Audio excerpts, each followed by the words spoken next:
काय लोक असतील हो. औरंगजेबाने ज्या वेळेला गुडघे टेकावा त्यावेळेला कवी कलशांनी लिहावं.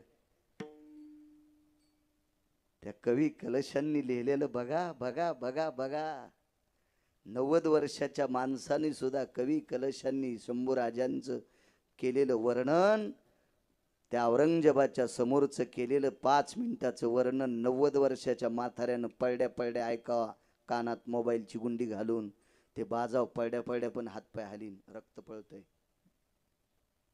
ते शुरांचं चरित्र. ठराविक लोक राजे होते.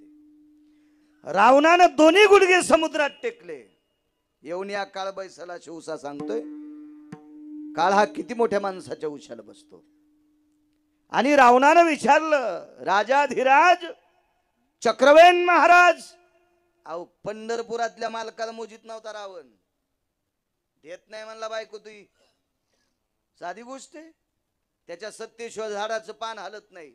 तुम्हाला आणि मला इथं किती दिवस ठेवायचंय आणि कोण्या दिवशी मळ्यात नेऊन फुकायचं हे ज्याच्या हातात आहे त्याला म्हणला देत नाही पत्नी. ब्रह्मदेवान समजून सांगितलं देत नाही. भजन करणारा भाऊ म्हणला द्या, चल बाहेर निघ. लात मारली. लोक मोठेपणानं हात सांगतात. लात मारली बिभीषणाला, लात. मुकुट खाली पडला, पुन्हा नाही मुकुट घातला. पंढरपुरातल्यानं घातला तवाच घातला. ते रावण मेल्यावर तोपर्यंत घा. काही माणसं बिले जिद्दी असते तो. हो जिद्दी होते बिभीषण. मोजित नव्हता ते. नाही मोजित, नाही मोजित. रावण फक्त 1-2 लोकांचं ऐकून मातीत गेला. रावणाला प्रभू रामचंद्रानं मारलंच नाही. रावणाला मारलं त्याच्या सख्या बहिणीनं तुटलेल्या नाकाचीनं. बघा किती मोठा रावण. रिकाम खाणारी माणसं घरात सांभाळायची नाही.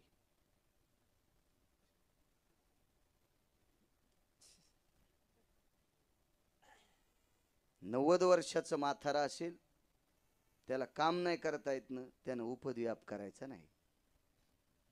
त्यानं जप करावा, नातू खेळवावा, चालता आलं तर मारुतीरायाच्या पाया पडायला जावा, आळंदीहून पंढरपूरहून देहून जाऊन येतो म्हणावा. हे मंदिर रंगीत बसलं गुटके खाऊ खाऊ. रिकामी नाही सांभाळायची. दादा, कौरवाला पांडवांनी मारलं नाही. कौरवाला द्वारकेचे मालक कृष्णांनी मारलं नाही. या भडव्या कौरवाला त्याच्या सख्या मामानं मारलं. त्याचं नाव शकुन्या. शकुनी म्हणत नाही मी त्याला. शकुनीचा पाहुणा आहे तुमच्या गावात. काय भीती, काय ताणण्याचं. नालायक होता शकुनी. म्हणत नाही मी त्याला शकुनी. म्हणणारही नाही. काय करणार आहे ते मग. मी ज्याच्या नावानं भजन करून भाकरी खातो तो शकुन्याच्या विरोधात आहे ना. आपण काय भ्यायचं त्याला. नालायक ते शकुन्या, जयद्रथ्या, दुःशासन्या, दुर्योधन्या हे हलकट होते. लाचार होते, लाचार होते ते.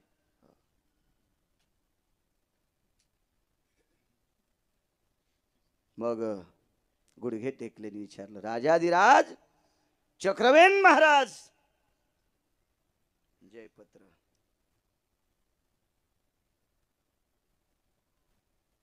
चक्रवेनानं जयपत्र पाहिलं, हृदयाशी लावलं, पुटोळा केला, कमरेला लखोटा खोसला. येतो लंकेश. खाली हात करून नाही पाया पडत. येतो लंकेश. रावण म्हणला, एक बोलू काय. वाळूत तयार केलेल्या लंकेला तुम्ही पूर्वेकडून बोट लावल्यावर खऱ्या लंकेचा कंपाऊंड पडतंय 269 किलोमीटरचं. लंकेत तयार केलेल्या प्रस्थ नावाच्या प्रधानाच्या घराला 1.25 किलोमीटरचा एरिया आहे. त्याला हात लावल्याच्या नंतर एक भिंत राहत नाही. हे तुमच्याकडे कसं ज्ञान प्राप्त झालं. ही सिद्धी, ही शक्ती, ही क्रिया, हा अधिकार तुमच्याकडे कसा आला. तर चक्रवेन म्हणला, लंकेश काय वजन बघा ना त्याचं. मोठ्या माणसाकडे बोलत असताना अशी हातवारी करीत नसते. आपल्याकडे लिंतीचं प्रणाम असते. हो, भारतीय संस्कृती फार गोड आहे. सासऱ्याने आवाज द्याला, सुनबाई जी, जी हा शब्द सुनेच्या तोंडातून निघावा. जी सून सासऱ्यानं आवाज दिल्यावर जी म्हणती का, तिच्या पिढीत जन्मालेले अपत्य भारताचे हिरे म्हणून चमकत असतात. आशीर्वाद घेत जा टिकलेवाले हो. सासू सासऱ्यानं कमिलेल्या संपत्ती तुपात बुडून खाता आणि त्याला मानित नाही, झोपीत अंगावर भेताड पडन, जेसीबीनं मडे उकरावं लागतील तुमचे. जाग्यावर जाग्यावर सोडून मारतान. हे म्हणते हे मेलेला आण नका, नका आणू, काय गरज आहे मला. महिलेकर जगवाय पुरते आपल्या जोग थोडं भरलेले, काय बांधून नेणार आहे का मी सोबत. भरपूर आहे, बायको एकच आहे, लेकर दोन आहे, मस्त जमीन आहे. सरपंचाला माहिती, काय ताण नाही मला, चिंता नाही त्याची. आणि काय मी किती कमीले तर काय सोन्याच्या भाकरीन चांदीचं पिठलं खाणार आहेत का आमचे पोट्टे. आम्ही सांगितलेल्या पुराव्यात एका बाईने जर सासू सासऱ्याला भाकरी दिल्या तर दादा त्या पुण्यावर गिरगाव करायचं चलल. ते पुण्य मला लागेल, ते मला लागेल पुण्य.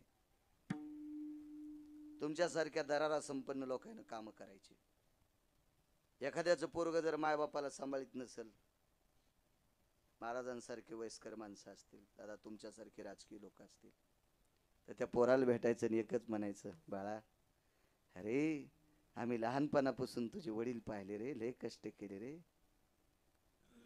अरे तुझ्या वडिलांनी ह्या वर्षाची त्या वर्षाला अंडरवेल विकत घ्यावा रे, शिवशिव घातले रे, चपला बुट शिवशिव घातले रे, पाहिली रे तुझी माय. अरे आम्ही किती वेळेस तुझ्या बैठकीत चहा घेतला, तुझ्या माईच्या अंगावर 3-3 लाख रुंगाचं लुगडं होतं रे. अरे 72च्या दुष्काळात जमीन कमवून ठेवली, राखून ठेवली तू यासाठी. तुमच्यासारख्याचं ऐकून जर त्या पोरानं मायबापाला सांभाळलं तर 1 कोटी सप्ते केल्याचं पुण्य तुम्हाला भेटतंय. 1 कोटी वाऱ्या केल्याचं पुण्य भेटतंय. लय मोठी ताकद आहे चांगल्या कामात, चांगलं सांगण्यात फार मोठी ताकद आहे. अहो नारदाच्या एका शब्दानं वाल्याचा महर्षी होती. नारदाच्या एका शब्दानं वाल्याचा वाल्मिक, वाल्मिकाचा महर्षी वाल्मिक होऊ शकतोय एका शब्दानं. किती खून केले त्याचा मेळ नाही, पण त्याच्या ताब्यात देव राहू शकतोय, इतकी उपदेशात ताकद असती. काय पुण्य असेल नारदाला, वाल्याचा महर्षी केला त्या नारदांनी. एक सुधारलं की सगळं संपलं.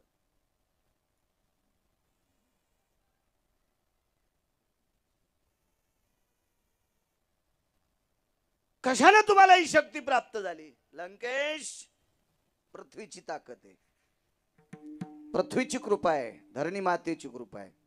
रावण म्हणला असं तुम्ही काय केलं की जेणेकरून तुमच्यावर पृथ्वीची कृपा आहे? आता ऐका पुढचा मुद्दा. चक्रवेन नावाच्या राजानं सांगितलं, लंकेश मी ज्या राज्याचा राजा आहे, मी ज्या प्रांताचा राजा आहे, मी ज्या एरियाचा राजा आहे, माझ्या राज्यातला जमा झालेला कर हा जनतेच्या सेवेकरता वापरतो. माझ्या राज्यातला जमा झालेला कर हा जनतेच्या सेवेकरता वापरतो. आम्ही 9 लोक याच्यात तत्पर आहेत, म्हणून पृथ्वीची आमच्या 9 लोकांवर कृपा आहे. त्याच्यापैकी 1 नंबरची कृपा माझ्यावर झाली म्हणजे चक्रवेणवर झाली, आणि 2 नंबरची कृपा धर्मराजावर झाली. म्हणून धर्मराजाच्या रथाची चाक महाराज जमिनीला घासत नव्हती. अधर धरावय सकल सुधा रहुवर चक्रा जायन्ते,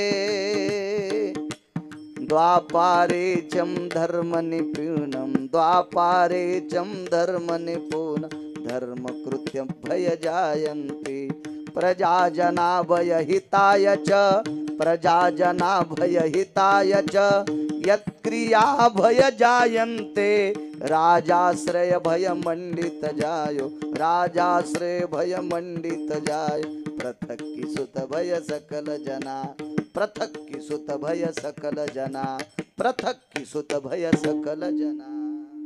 पृथक की म्हणजे कुंती, आणि त्या कुंतीचा सूत राजा धर्म प्रजेच्या पालना करता गोड जीवन व्यतीत केलं.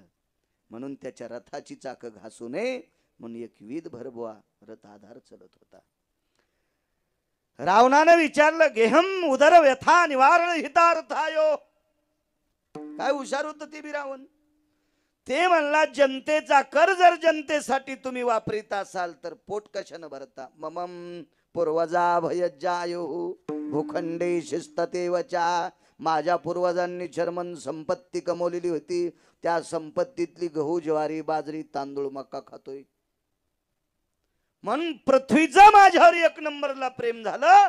कर्तलम द्वयम विश्वनाशा सकल स्थिती. जिथं अनिष्ट प्रकारचं कर्म करणारे लोक आहेत त्यांची संपत्ती नाश करण्याची ताकद माझ्या हातात आहे.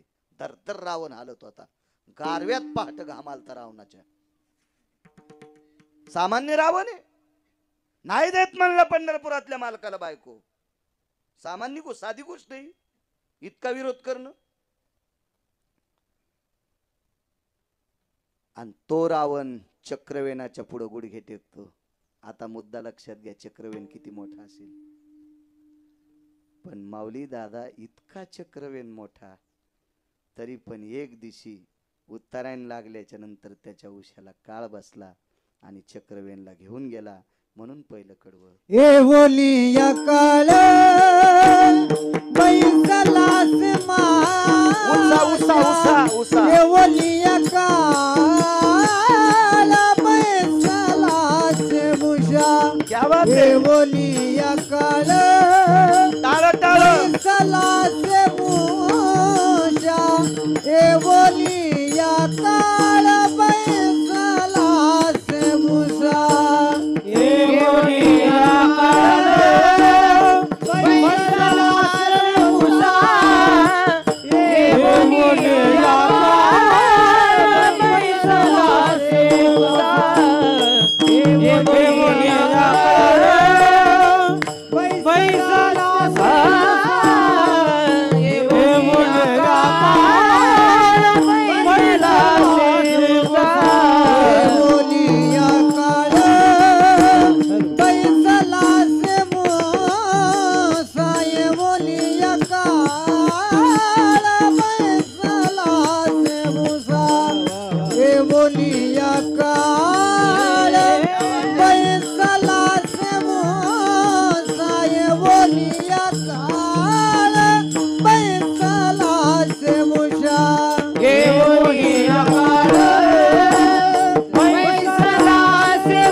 यज्ञाच्या पूर्णाहुतीची. पंढरपुरातल्या मालकाने भीमाला, अर्जुनाला, नकुलाला, सहदेवाला सांगितलं की त्या महाराजांकडनं आपल्याला गरज आहे. 1400 ब्राह्मण होते यज्ञामध्ये, विद्वान होते. 1400 लोकायला 2.5 किलोचं सोन्याचं ताट होतं, तांब्या, ताट, वाटी, त्याच्यात ते 2.5 किलो. टपरा तुपराच्या ताटात जेव घातलं नाही. इतका मोठा यज्ञ, 1 वर्ष 53 दिवस यज्ञ चालला. त्या यज्ञामध्ये 43,832 लोक रोजचे जेवत होते, गुणिले 14 इतके लोक जेवायचे. 14 पंक्ती रोजच्या. 22 दिवसा यज्ञ आला. यज्ञाच्या पूर्णाहुतीचे मंत्र 1400 लोकांना येत नव्हते, ती 4 लोकांना पाठ होती. असेल काहीतरी, ते काय नाविन्य असेल देव जाणे, आपल्याला तरी काय माहिती. तितकी विद्वत्ता थोडी आपल्याकडे. आपलं मेमरी कार्ड आहेच किती मोठं, तरी पण दादा मला चांगलं दिले म्हणून मी हे वापरीत नाही. याचं काय गरज नसते. मला वाटतं याच्यावर कधी कधी बटन दाबल्यावर ते डिलीट बी होतंय ना. एखादं बटन दाबलं तुम्ही, त्याच्यावर डाटा केलं, आणि चुकीचं बटन दाबल्यावर डिलीट बी होतंय. आणि लय चुकीचं दाबल्यावर जे जाऊन ते बी लोकांना जातं म्हण.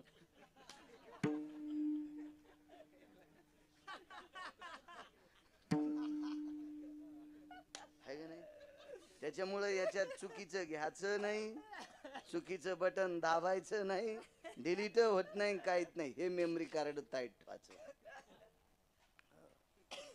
4.5 शिवानरायचे नाव पाठ. मला झोपेतून उठल्या विचारा, फटफट सांगतो.